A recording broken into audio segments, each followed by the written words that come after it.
Hello, everybody out there.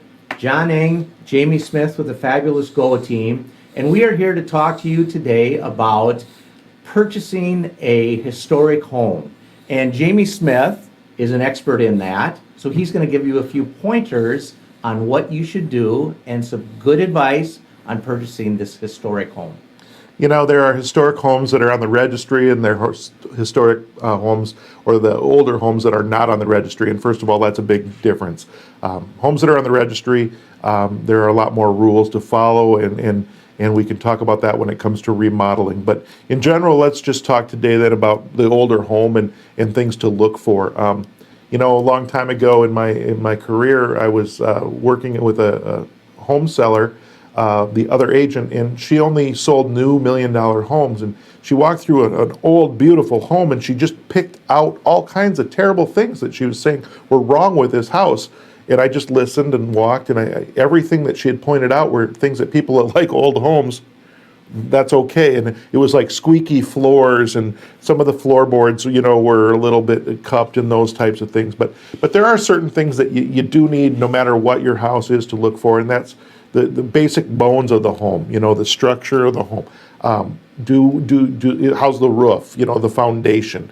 Because everything else, you know, if you have a good foundation and a good roof on a house, you can work with a lot of other things. And so those are, first of all, a couple things that we look at. Then the next is what's been updated as far as electricity and plumbing and those types of things, because those can get really expensive.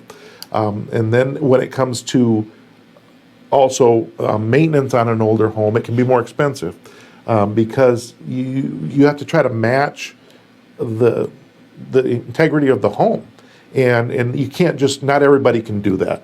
And also you got to be aware that when you go to purchase materials to do that, oftentimes they don't exist, or you have to go to a rehab store or a reseller of older homes. So it can just be more of a challenge. But that doesn't mean that it shouldn't be done, because for some people that labor of love is exactly what they're looking for.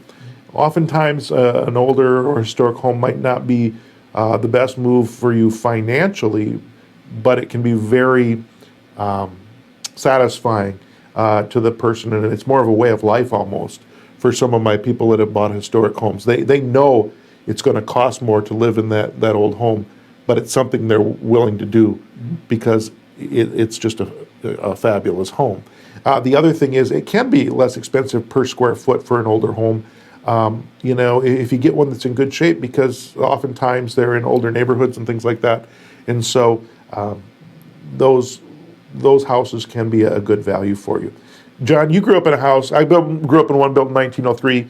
You grew up one built in the 50s. I grew up in the 1950s. I'd say those are historic almost now. They are nowadays, certainly. And the other thing that I was going to say is that when you are looking at purchasing a historic or an older home, it's really important to get a good inspection. Yeah. And if you get a good inspector, that they will go through that home with a fine-tooth comb, and that can alleviate some of your worries that you may have about, as you said, the bones, the roofing, the siding, the furnace, the air conditioner, and all those things that have maybe been around a while. An inspector will go through and look at that, look at the infrastructure of the house, and make sure that it's good. Yeah, so true. And I personally have been burned myself on that. We fell in love with a house my wife bought before we were married, and there were many inspection items. We didn't do an inspection, and we didn't use a realtor when we bought that home. And we paid dearly because there was deferred maintenance for sure on that home. You bet. So those are things that you definitely want to look at.